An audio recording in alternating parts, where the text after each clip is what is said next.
Morning. Morning.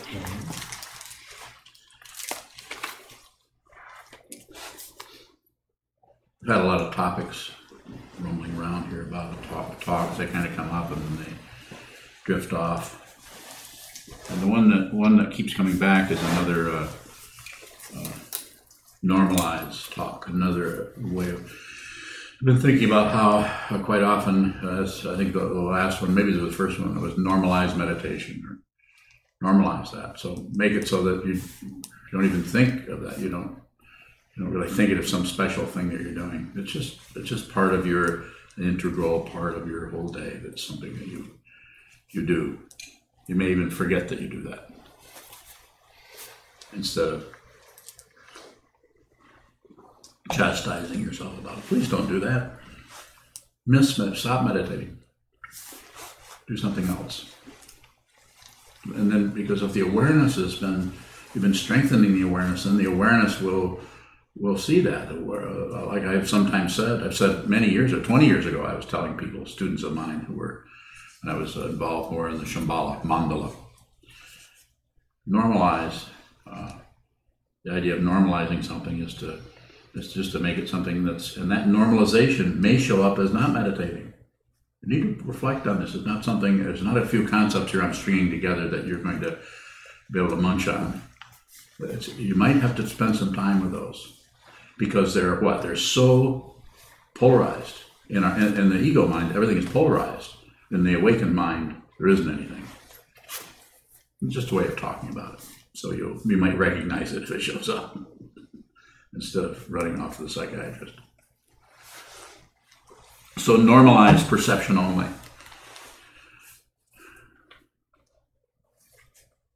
Just understand that concept, that idea of just the perception. And the way I've been talking about this, and maybe there are other ways, maybe there are ways that you can think about it that might, if you understand the basic idea of Yogacara or Vijnapti Matra is the fancy Sanskrit term coming out of early part of the last millennium with all of the sutras. Samdhinirmocana Sutra, Lankavatara Sutra,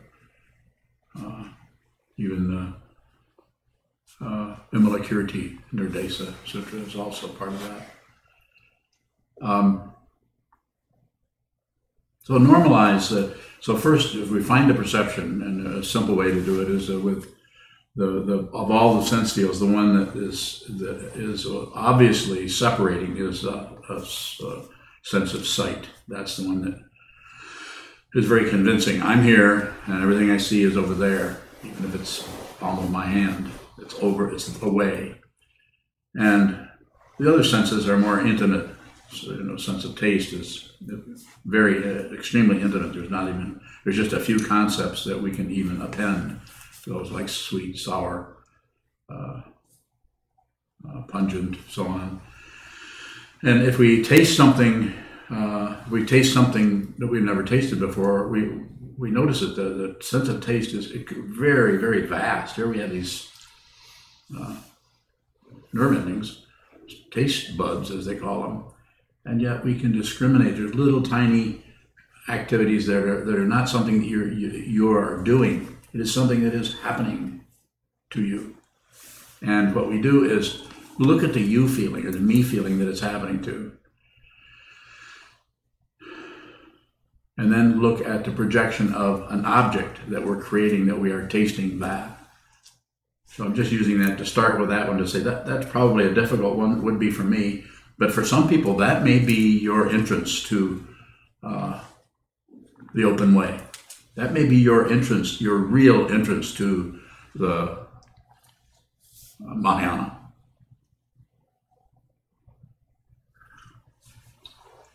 But the one I use, since I happen to be extremely visual, would be smell.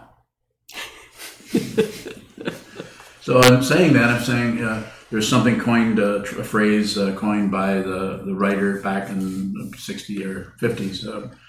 He wrote a book called Love's Body, and one of the phrases that came out of that I always remembered, even when I read it way back then, was polymorphous perverse, and it's just an intention getter. It's a way of saying, what's that mean? It means that the senses are intermingling with each other, that they seem separated, and we use that in order to navigate, to get ahead, to not fall behind. But the senses are, you can actually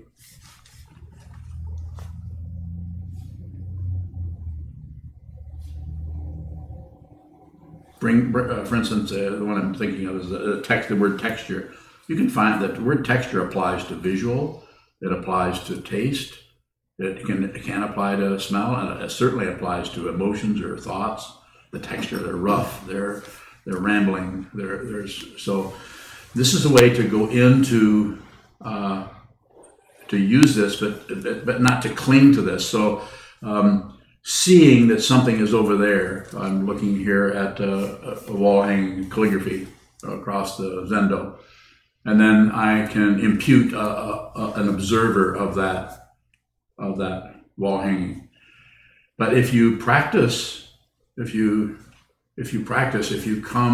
bring the awareness to just the perception of that, you will not find a credential there. So you're not going to find somebody in the perception realm that's saying, I think he's coming, I think she's coming, here she comes, oh, she's got it, that's it, you got it, now you have it. There's nobody going to be there to tell you. In fact, and in fiction, what you probably are going to run into is not much space.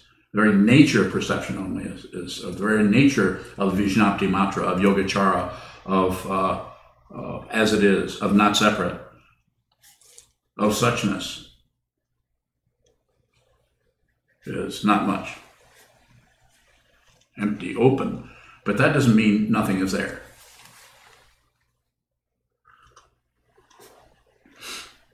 So by normalizing, I'm suggesting that not only on the cushion where you can just observe, that's what you're doing there, you're normalizing, you're sitting down, you're just going to observe. Whatever arises is exactly what you need to see.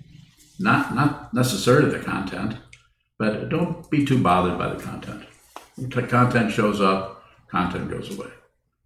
The light, as it is, in metaphors sometimes use the lamp in the projector, is not concerned with what it's projecting. It's not concerned with the light that is radiating out and what kind of, in the old days, the 16 millimeter, 8 millimeter film, that light would go through and take that image up to a screen, and then it would be broken down in little frames, for so many frames per second, making it appear like there's something in motion. So what you can do is, if you're, let's say you're auditory, which some people are, and you're more auditory, say, than visual. It doesn't mean they can't see. It means that they get more, there's a deeper, more textured resonance happening in that area. Possibly, I don't know, but possibly people who are really involved in taste or in food or in working with that kind of a situation, cooking, there may be something happening with them that they could, where this would really work in that area for them. For me, if I'm looking at, say, the calligraphy, and there's kind of an automatic, it's over there, that's the calligraphy. And then if I do anything with that, it might, in terms of moving from what is seen into what I think about what is seen, then we're going into either imputation on the calligraphy, it's not a very good calligraphy, or it's hanging too high, it's hanging too low, there's too much brown, there's too much black. Who the hell did that? That kind of thing. Very mundane things, and then, or it might go back on, I could do that, or what some kind of subjectivity about that. I don't really understand why that's shaped that way, or possibly you might have other ideas about that. So what am I saying? I'm saying, insofar as you can, remain in perception only, which is what? Color, shape, texture, and that applies to the mind also. Notice the texture of thought as thoughts arise. See if you can see the space between the thoughts. The thoughts are thoughts. They might be happy thoughts, sad thoughts, neutral thoughts, and all of the nuances. So insofar as you can, normalize, find the perception only, which you won't find anything. That not finding is finding. If you find an object and if you find a subject, you need to back up or go forward. You need to just move it. You can use that spatial referent as a metaphor for moving. It isn't exactly like that, but it might help you to see that it's somewhere where nothing is happening in between you and what you're observing, you and what you're smelling, tasting, touching, feeling, thinking. It's just that non-differentiation. This is why it's said in the sutras, picking and choosing. I think it's in the sense in Ming, picking and choosing is a disease of the mind. Whereas it is a dis-ease. Dis-ease. It causes the mind to be erratic and grasping and rejecting and little minor and major skirmishes and warfare and so on going on. So what you can do is, I'll just give some real obvious examples. When you can practice normalizing that so that you are more in a state of equilibrium that is a kind of not knowing. I'm not saying you're ignoring anything. You may be closer to seeing what is happening than any other time when we get clouded over by ideas about ourselves, we shrink back into the concepts. There's some a little section. It's about 3 or 4 millimeters long, and it's called the part of my awareness that still gets me to keep from running into walls. There's just a little bit. It's like the feeling of you can drive a car. It's like kind of daydream about your trip to the Bahamas or your trip to Puerto Rico if you're going down there to help people. But that little bit of the consciousness, the awareness, does not belong to anyone. And it's incredibly powerful in being able to go everywhere and assume any identity.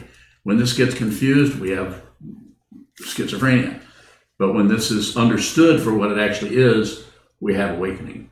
That's why it's called the crazy wisdom form of the Buddhas of the 3 times. Fancy way of saying, wake up. You can do this.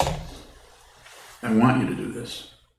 This is not a club to join. There's nothing to believe here. I wear this because it provides a context whereby I can talk about something that really transcends Buddhism, transcends everything. It transcends every belief system, every form. We do forms so that we can understand there are no forms. You can't find a practice that is actually going to let you go. It's going to say, go. Even Trungpa Rinpoche said, you need the teacher so you can leave the teacher. So it's not a club, even though sometimes it looks like it. But it needs to look like it so other people can be welcomed on board this Galactica. Yes? Are the content or the contents of the form important? Less and less and less. A little bit at first, because you can't, we're not talking about ignoring the content. We're talking about emphasizing just the perception of it.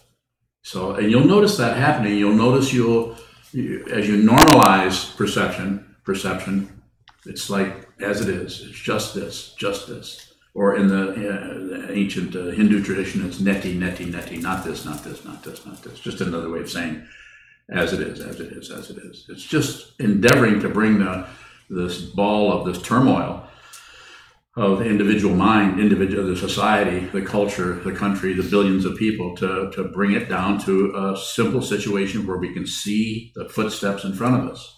Quite often we're living 50 feet away from our own life. We're totally missing our life because we're living in some artificial life that we feel like we're condemned to, which is not your life.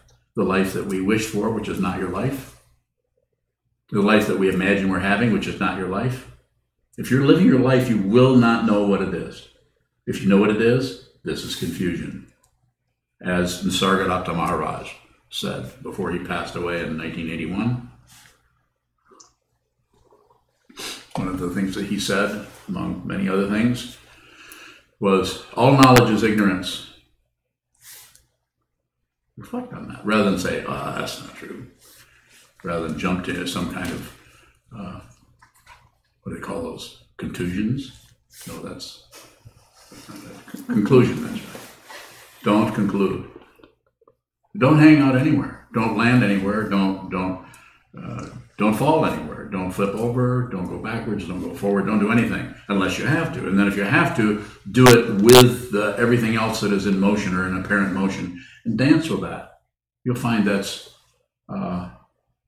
may show up as all, depending on your particular karma, may show up as all kinds of things arising that no one else is dealing with. Please don't discuss your practice with anyone unless you have to.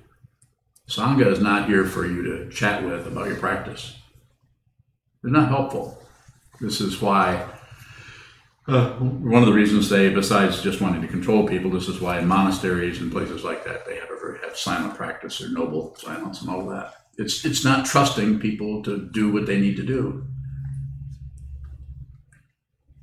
I have a lot to say about that, but you need to ask the question so we can go in together, yes. Could you say what the Sangha is for? Yes, I can. Let's say what the Sangha is for. The Sangha is the society or the community of human beings who have an intent to be honest and truthful.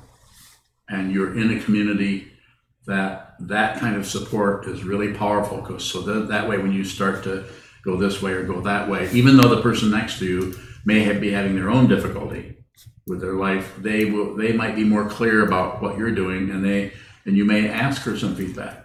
Who better to ask feedback from than somebody you've been sitting next to and meditating with for years? Not to mention your teacher. Yes. Could you say what the difference between asking for feedback would be and discussing your practice? Yeah, don't discuss your practice. What would the feedback be about? You needed to ask for feedback. You had to. Don't discuss it. But if you're having trouble, it's kind of natural. You talk to somebody, you hear the way they discuss the Dharma, you hear the way they're leading their life, you hear what they're doing. You feel like we're not talking about gossip. We're talking about actually relating to someone, or maybe bringing some of that up, but not your whole practice situation. If you can keep that to yourself, do it, because we don't really want opinions. Opinions are silly. We have them, they kind of come and go, but don't do anything with the opinion, including getting rid of it. Don't be free of opinions. This is probably not going to happen. But to be aware that you have them, like prejudice, to be aware you have, they call them prejudices, or prejudice.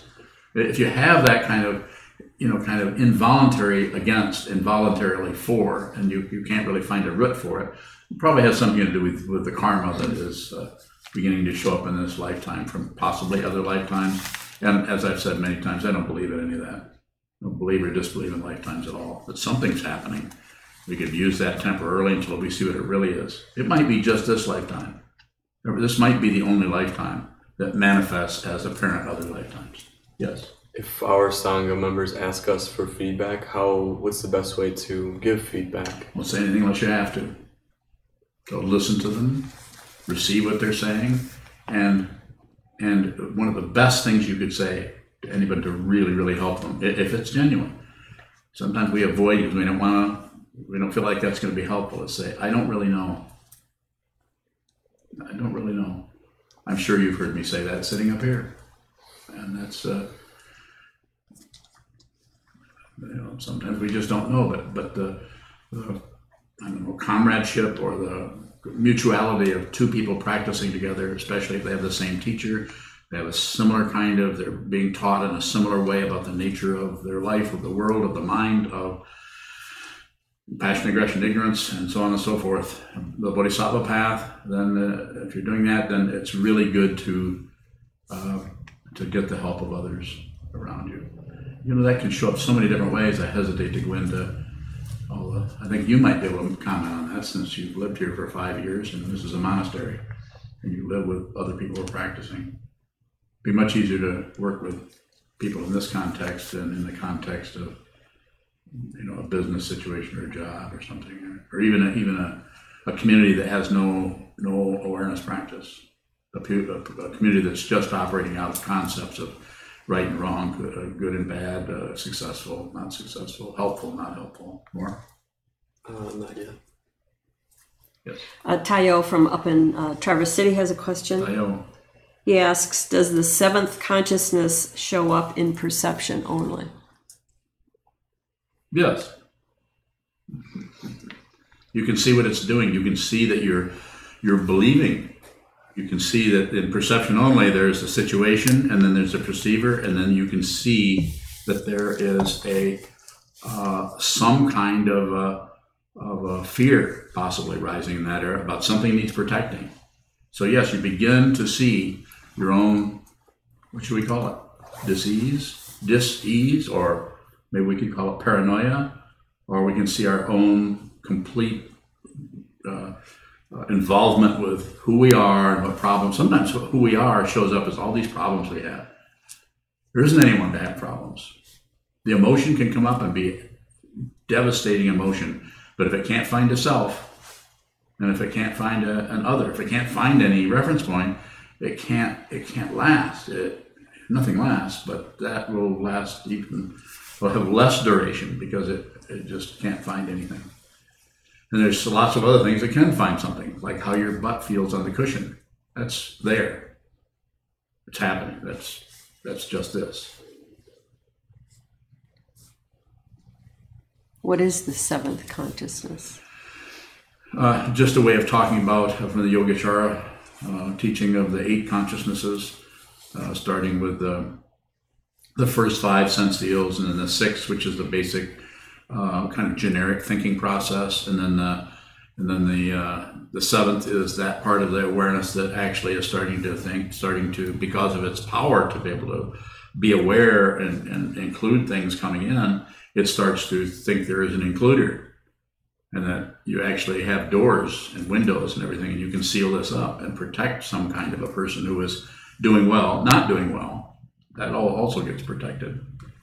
And there is a fear of just being aware, because if you're just aware, then things get out of your control, and then you think there's someone because there's sense fields and sense organs and nerve endings, and we can feel so much. We assume this must mean, there is somebody. And we're not saying there isn't something happening. Of course there is something happening. But the 7th, and then they break the 7th down. When I say they, the Yogacarans break it down into self-love, self-preoccupation, self-pride, I can't remember what the other one is. I never can. You remember? Reference. Self-reference. They're just subtle words for the same thing. Just a preoccupation with an identity that is insubstantial, and it gets its power by accepting, rejecting, and denying things. So accept, this is really good for me. This is good. I'll do this. This is good. I won't do that. That's bad. I don't need that. I shouldn't do that. I don't care about that. I'm not going to look at it. Especially we tend to do that if we can't deliberately look away.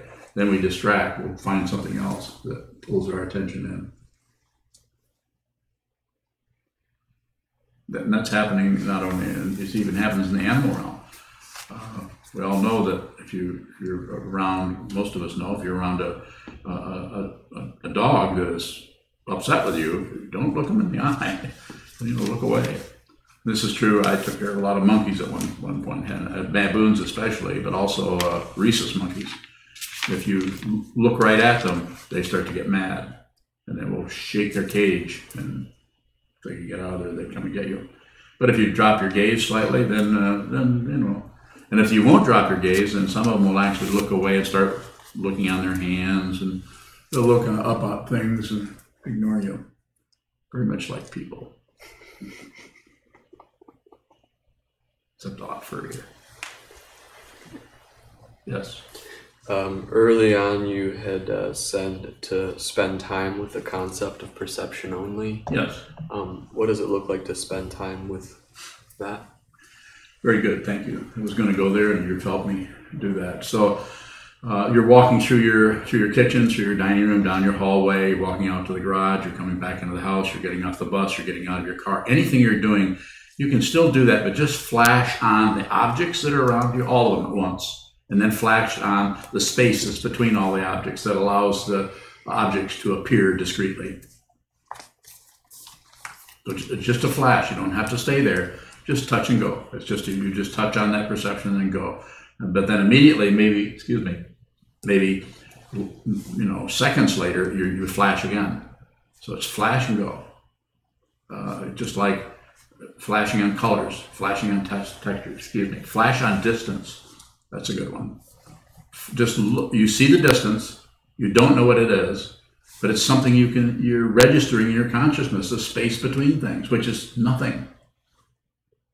And it's a relative emptiness, but we have to understand the relative emptiness before we can see that the relative fullness and the relative emptiness are not two. When that happens, all individuality, all personality vanishes and goes into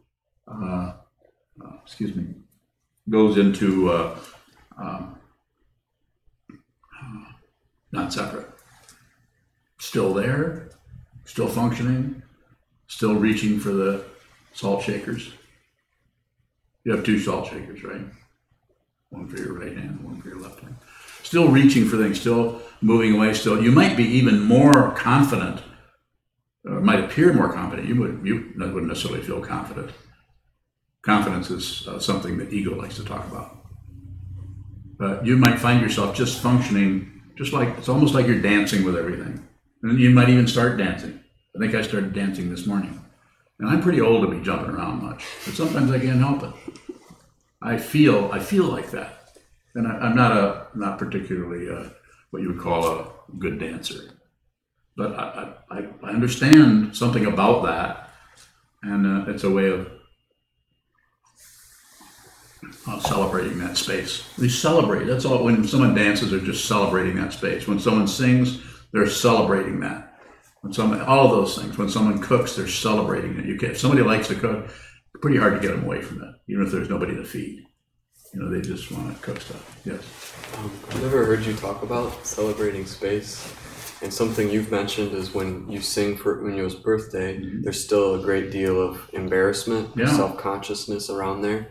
So in those areas of space that are particularly sensitive to us, how can we begin to explore or celebrate that space in the face of, I do not want to do this? Just do a little bit. I usually do everything, just like we were talking about this retreat. If we have interest in this, probably keep doing it. So that's how this monastery got started. People started bumping into each other in the same building, and people started sitting and looking at the wall, and I started saying stuff. And then not suddenly, but gradually everything starts to take shape and you watch it happen. But there's no, my good friend, Yume. I was sitting in the architect's office, and we're talking about the Karma house next door, part of this whole monastery grounds, or whatever you call it. We haven't named it yet, I guess. And he was saying, "What are you going to do?" And he's a business guy, really practical, done a lot more successful than a lot of people. What are you going to do with this? And it's not really a business. So and I'm not a businessman. I tried that for a number of years, and that was not so workable from the business point of view. From other ways, it was fine, but I can't really go there with it. It's not like I'm trying not to. It's just that the way I see it, I don't know what we'll do. I can't remember what my response was, but it probably wasn't particularly satisfying. but it was genuine. I mean, the question was genuine, and my response was genuine, as far as I recall. And so celebrating space is find the space, and then relate to it in a way. And there's no. I can't particularly give you a way to do that. You would have to see it yourself, I think. But more questions about it would help. I'm thinking about, what about when you're having a very difficult or negative interaction? Would that be something that might come up, celebrating space? You could if you don't fight with it, call it right or wrong. You do nothing. You take no position on it. Just one of the ways that you celebrate space, and is by drumming your fingers, or because you're a drummer. So quite often And I think we had an early talk years ago where I said, don't do that unless you're aware of it. Yeah, just be very if you're going to be very intentional for a duration and then stop. Yeah, that's and you, as far as I've seen, you've done that. Occasionally, I'll see you start drumming on something, and then I'll kind of look at you. But it's not about doing someone else doing it everything the way Chazon's doing that, or doing things the way I do this. It's like I'm nothing like what I got from my teachers is basically said you could be who you are, you could be genuine. That's what I got from them. So I'm not I may occasionally sound like Trump or Mache, but I'm not the teacher and scholar. I didn't have the kind of training he has, so his presentation came out of lots of training. Coben also different.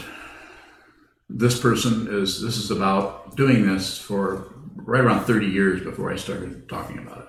So if you ask someone that knew me in the 70s or the 80s or something, I didn't set up and present myself as knowing anything about anything. A question from Fleet Up in Traverse City. Yes. She asks, if the seventh consciousness is evaluating and building up a sense of self, how does it continue when evaluating begins to fade? So it continues, but it begins to be seen as unreal, not a conclusion. Just we start noticing all the holes in it. So it's still there, but we just notice it's full of holes. Trungpa Rinpoche once talked about ego or self-centeredness. So the seventh consciousness is we take off our mask, and then we look at the mask, and then we look at the back of it, and it's just something with a bunch of holes in it. We just see that you don't have to get rid of something that is unreal. So therefore you can, the ego mind may come and may go, but you're able to help others who are struggling with ego because you no longer struggle with your seventh consciousness. You could say, if you use the image of a building, that everything comes down from the alaya or the store consciousness, the eighth consciousness, through that, just to be very literal about it, through that into the other thinking process and the sixth sense, five sense fields and so on, and there's some kind of a resonance happening, communication happening back and forth. But that little gate on the border there with guards protecting it to make sure nothing comes down that's evil or bad, nothing comes. It's just I think it gets complicated, and that image only goes so far. But where it's at, you could actually think about that part of your consciousness that agrees or disagrees or closes off. And as you bring your mind to that, you can also practice normalizing perception only. You can use the concept, what I'm perceiving is it, not the object that I'm perceiving, but the perceiving. And what are you doing? You're perceiving the perception. I think I gave a talk on that a few months ago. Perceive the perception. See that this is a perception. If you do, there's a flash. It'll happen just for a second, but then we'll try to cling to it. So we see it for a second. We see no separation just for a second or half a second, because we have moved our consciousness from the perceiver and from what is being perceived into just the perception. David. In normalizing perception, is there a pause or a rest, say, between notes in music, kind of? You could use that. I mean, you could say it's like that. It's spacious, but then there's the perception. So there's the object is. It's not like the object is gone. It's not like the subject is gone, but they're unreal. And you could say, well, is the perception real? I don't know. Find out. And what do you mean by real? Not that you asked the question. Real and unreal is another kind of a suspicious setup.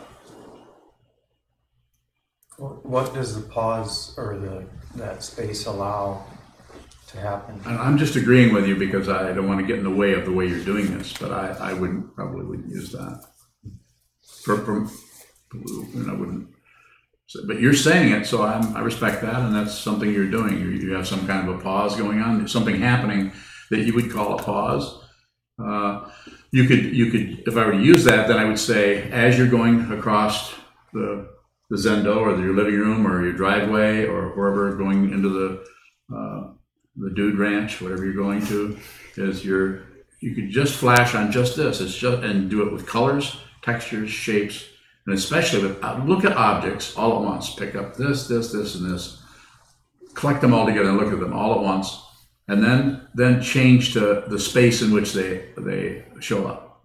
Just the space. And then go back to the objects. And see and look at the difference between the space and the objects. And that's where perception only starts to happen, when you realize there's no space, there's no objects. There's just reality, and it is not separate. And you see it, you get to see this before you die.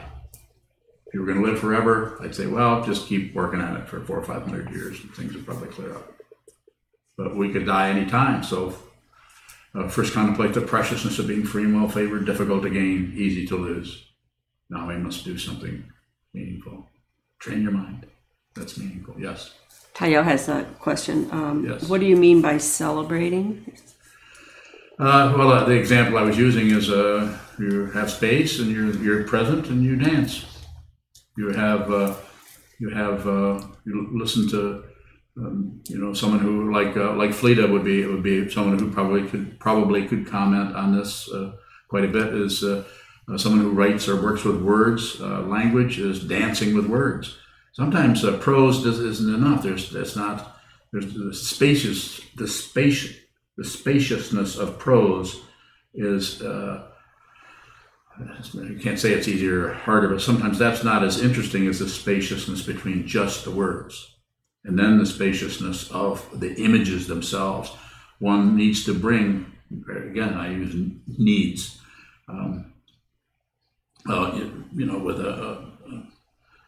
without any particular emphasis on that, but actually moving in there. And so it's dance-like because you're enjoying yourself.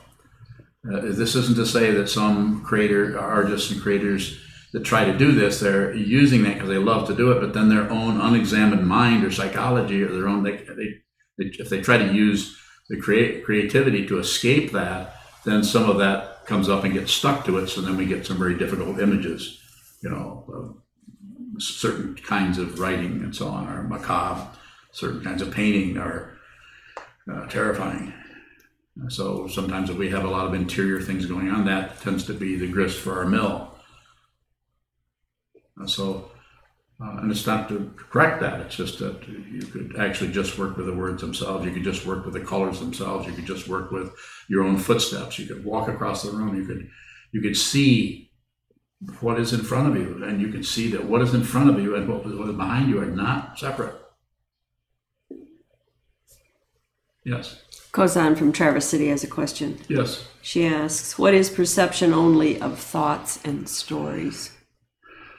The perception only is seeing the space around the thoughts and around the stories. Actually seeing it so clearly that you can see the thoughts arise, you can see the shape of them, you can see their content, you can see their texture, you can see their vibration. I use lots of different words that could be characterized as texture. The way the words resonate with each other.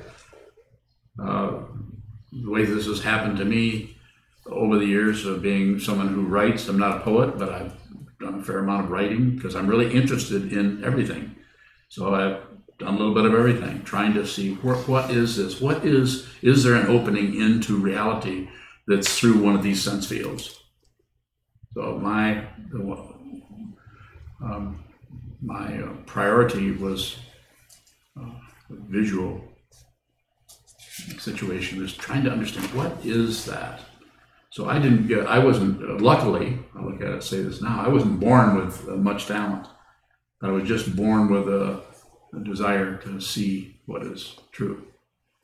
So therefore, one thing I found that was true is that I don't have much talent. So I painted a lot of crappy paintings. When I say crappy, I'm not saying they didn't have some value. They were valuable to me because they helped me understand. Yes? Did you raise your hand? I did. Okay. What is it that sees not separate? Just the perception. It's not a self. Consciousness doesn't belong to anyone. Isn't it amazing? We look around and we see other people and we see their particular style, their tone of voice, their way of manifesting. And if you're fairly clear about who you are and you've done some work to make friends with yourself, so you're no longer creating your own crazy confusion, you're not denying it, but you're not fueling it. You're not doing anything with it.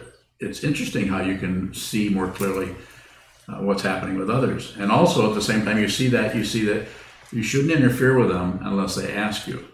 Only they would know whether your help is going to be helpful. You're not going to know. And that includes the teaching person. I spend most of my time just listening, waiting for permission. Yes. Tayo again asks, is celebrating space the same as playing in space? Yes. Yeah, it's playful. But it can be, there are kinds of play that where you're not necessarily laughing your head off. You know, that you're playing with something, you're playing with sounds, or you're playing with the way sounds are together. Musicians and people in those areas are doing, writers are working with word shapes and the way words look on the page and the way some writers are really concerned with that. Others don't seem to be. They're more into the images that are coming up and how those images work together.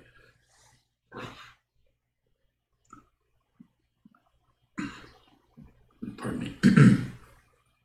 So yes, you would be playful, but that might not necessarily show up as someone as being not serious, but just kind of a soft reference where you're just kind of watching, you're enjoying what's happening. Don't have a strong agenda. A strong agenda about something, the self-centeredness starts to hear that happening, and it wants to be in on it. Any self-centeredness, any pieces or shreds of that you have not examined will hear that. What are you going to do with all that space over there where those two bathrooms are? What are you going to do with that? You can do anything with it. And if someone were to say, well, what if it just sits empty? I said, yeah, that'll be interesting. What if we lose it? What if it goes back to Fred and Patty? Well, it'll be a lot better than we got it from them. Yes, go ahead. Gary Huey up in Traverse City has a question. Yes, Gary Huey. He asks, I'm going to take this off. Go ahead. Is perception only ignoring your thoughts? Is that a form of ignorance? Ignoring your thoughts? Yeah, ignoring your thoughts, but perception is not ignoring anything. And if there is ignoring going on, some aspect of it, that's part of perception. That you perceive that, you would see that. You don't miss much, but the difficult thing is because there's so much coming in. It's like it's like different colored pieces of confetti, and somebody comes in, and then somebody in the background says, "How many red ones were there?" It's kind of like beside the point. It's confetti. Well, yeah, but you said something about looking at colors.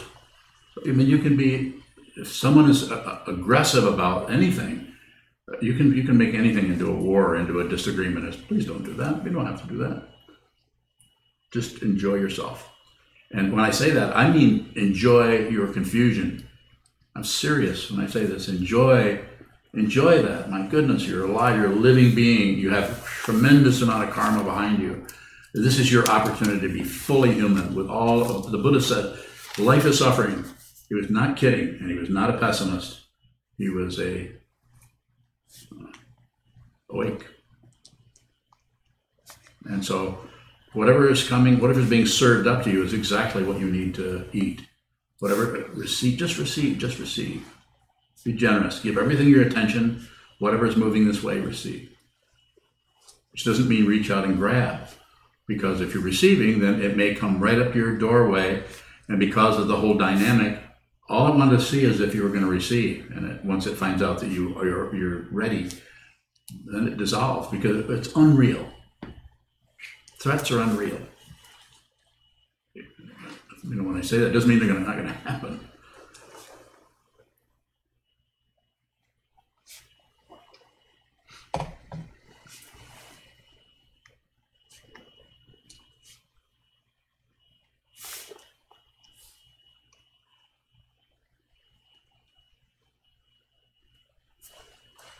Can you restate the title of your talk and the steps to normalizing perception only? What? Well, the talk title is Normalizing Perception Only. Yes, I can. And you said, I'm going to tell you how to do that. No, I didn't do it. Well, you did, but I need to hear it again. It won't be the same. Okay, because did I talk about mice? No, not yet. I won't this time. So, monkeys. So take the sense of seeing, and you can apply this to other areas, but the sense of seeing is to normalize that, to get down to the very basic experience. What is fundamentally happening when we see? Just fundamental. Color, contrast, lots of kind of contrast. The contrast, we so much take them for granted. This is how you take something for granted. This is how you don't take things for granted. That means you're shocked that there's something in space.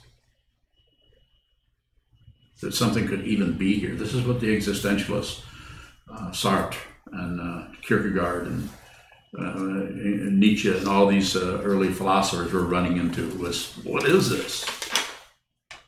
Fundamentally, what is this? And that's what you're bringing. So you're becoming your own. You're looking at what the Buddha looked at. Basically, you're saying, what is this? Why is there suffering? You're suffering. He wasn't necessarily talking about the suffering in the world, even though that played into it, of course. But he was suffering. I think he would have to be suffering, or he couldn't have gone off into the forest for 6 years and did all kinds of crazy things to try to get himself to wake up. So, distance between things, colors of things, just registering something like that flower in the Tokonomo, red, the other one is pink, and without the name, before the name appears, just the perception of redness is close to perception only, because it's not in the flower, and it's not in the perceiver. It's the perception. There is no perceiver, and there is, from the point of view of these teachings, there. Sorry to tell you, but there's no flower. Disappointing. All the Ikebana people will be disappointed. You mean I'm working with space? Shinsoi Hikai, heaven, earth, and man. Earth, heaven, man. Or, whoa, man, yes. So when you see, like the example you just gave of the flower, yes, and the thoughts arise, is that perception only too? yes. Nothing extra though. So is it kind of like a state of no warfare? It's not a state. If it's a state, then there's going to be war. Whatever there's a state of enlightenment, the state of confusion, the state will always find something to oppose it in some way. So I'm not saying it's all out blowing things up, but it's a resistance. So the resistance, and then there's the other kind, the propaganda, where we go the other direction. So do nothing, as it's been said, and I'm saying here, don't land anywhere, don't go anywhere. Falling apart, falling apart, falling apart. Nothing to do.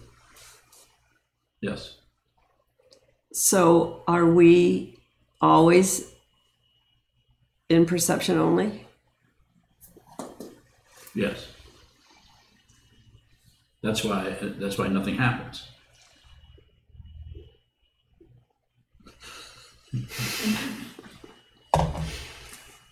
Not supposed to let the cat out of the bag. But the cat doesn't want to be in a bag. Cats want to be able to go in the bag, and then come out, and then go back in the bag, and then come out, and then go.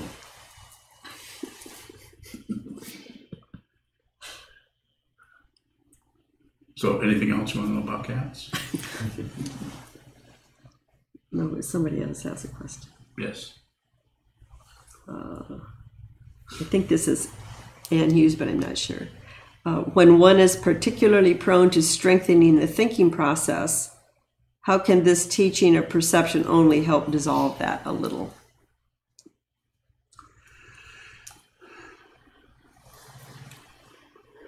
Good question.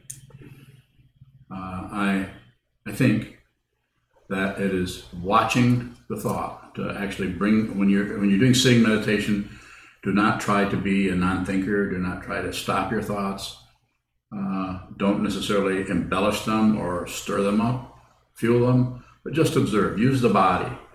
Hold the body very still, and notice over time you'll notice that you can't really hold the body still. Something is always rumbling around somewhere. But there's enough stillness here that it helps, but through contrast, see the thought patterns come and go and come and go. Thought patterns are actually, their fundamental nature is impersonal because there isn't anyone, a separate person. And so therefore, the more you look at them, and if you push on them, they start to have faces and activity, and they have weapons, or they have flowers, or they have beige paint with them. You know, there's always some kind of a position happening there with thoughts. So back up 1/4 of an inch, 1/8 of an inch, 3 millimeters. Hold still, just observe. And watch the way things come and go and come and go and come and go until and after there is a what we'd call a breakthrough, or just then the perception only just becomes the case. It's been normalized. You just every time you go anywhere, you're looking at the complete radiance of everything, the way everything is showing up, the way sounds are coming and going. When you hear a cardinal out in the trees, notice the space between the sounds. And you could say, just notice those gaps, and notice the gap in your thought patterns. When you hear that sound, notice what happens to the thoughts that you're involved in. They immediately fall away. You don't have to let go of them. They just go to that sound, because the cardinal does not know about time and space. So it's dancing. And when we hear something dance, it's what art is about. When we hear something that's dancing, everything drops away. So we enjoy reading poetry. We enjoy listening to music. We enjoy eating good food. We enjoy wearing nice clothes. We can actually enjoy all that without there being warfare involved, or without running into a mountaintop and closing ourselves in a tight box.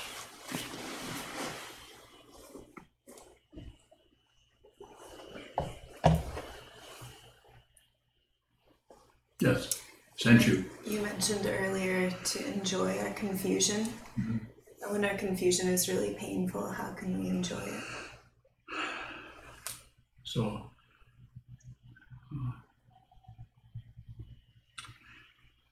maybe the word enjoy might turn into something like appreciate, which means to appreciate what it is. Appreciate that it's painful.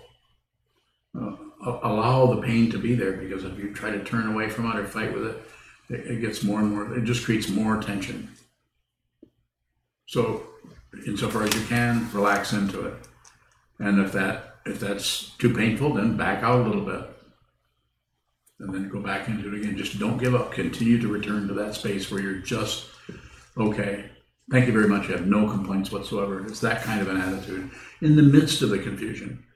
You're saying that because you want to be genuine, and you want to understand fundamentally what this is. What does it mean to be a human being? We don't know how we got here. We don't know what we were 100 years ago, what was going on 100 years ago with this apparent consciousness and idea and identity that we're so enamored of, and that is suffering or having difficulty. So just let it hurt. When I say that, I don't know how else to say it without misleading you into something else. That it's not exactly letting it hurt, because you can't really do that. Have you noticed? You can't really let it hurt. If we could actually do that, then there'd be some kind of a payoff, like Right. She let it hurt. Really back off for a while. Pretty hard to enjoy being at the dentist. So we're not trying to get rid of that. We're just saying we have nerve endings, so you, at the risk of being dismissive to what you're talking about, it's like you have nerve endings. Don't miss your life. Don't miss the actual suffering that's coming up, as if that's something that shouldn't be here. That's what we tend to do. We tend to get kind of philosophical about our difficulty. Well, this shouldn't be happening. Well, why is this happening? Who caused this? Trying to find blame. Not that there isn't blame, or there isn't a cause, but there's no first cause for anything.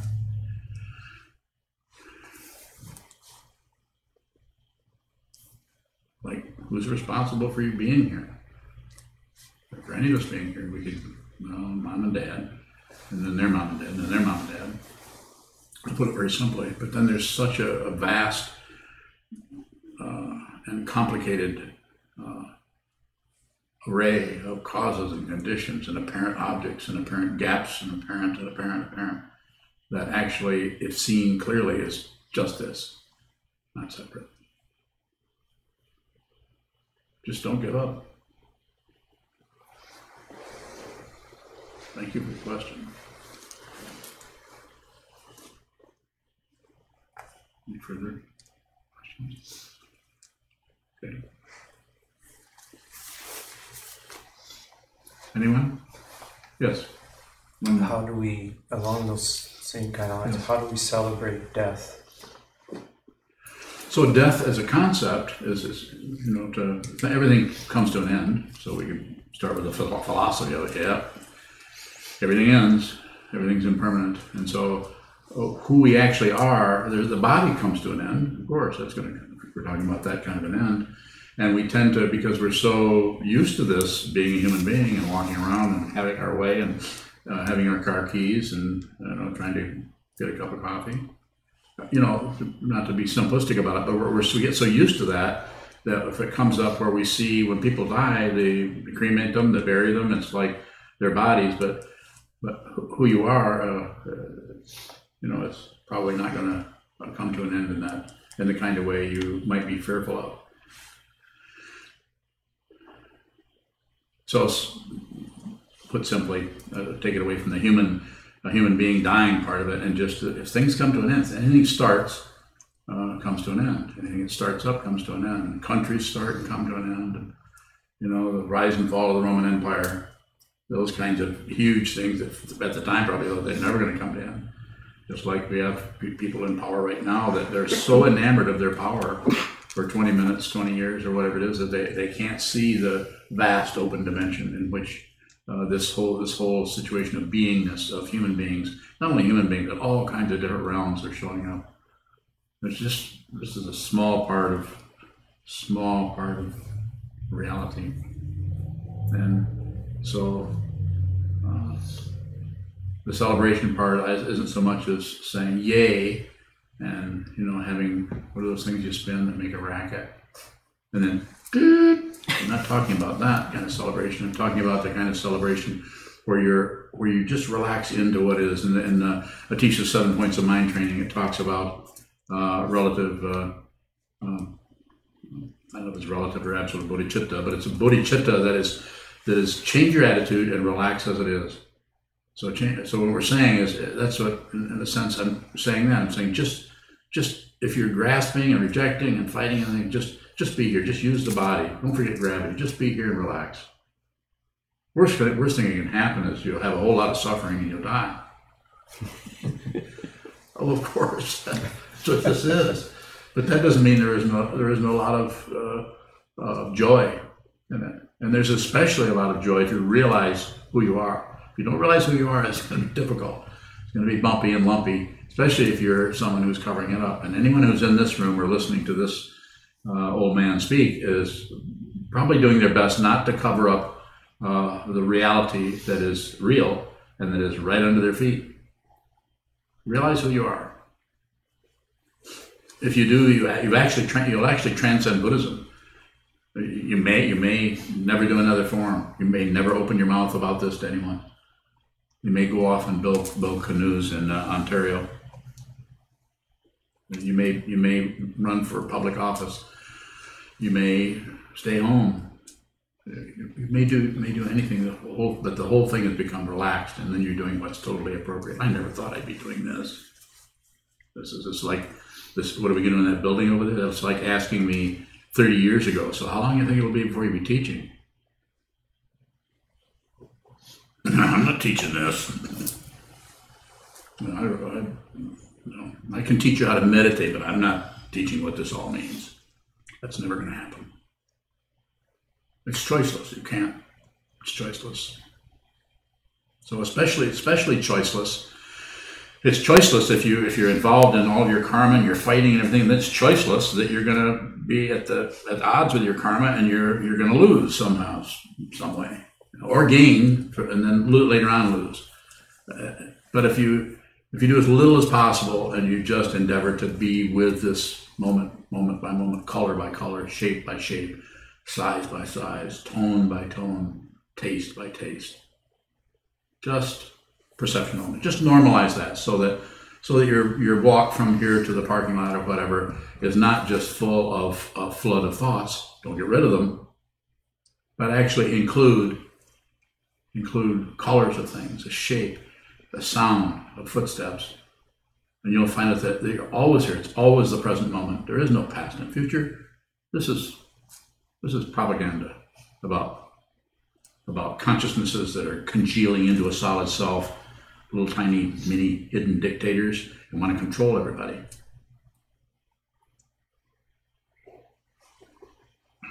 There are people trying to control me.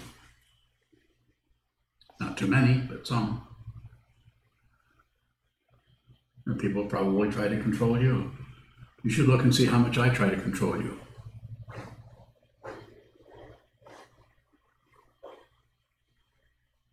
Or go to a movie.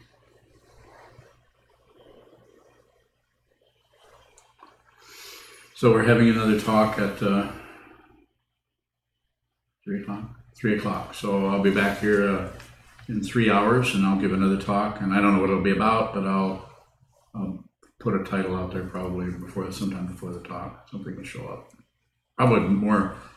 What do I call this? Rationalization. Normalizing disaster. Yes.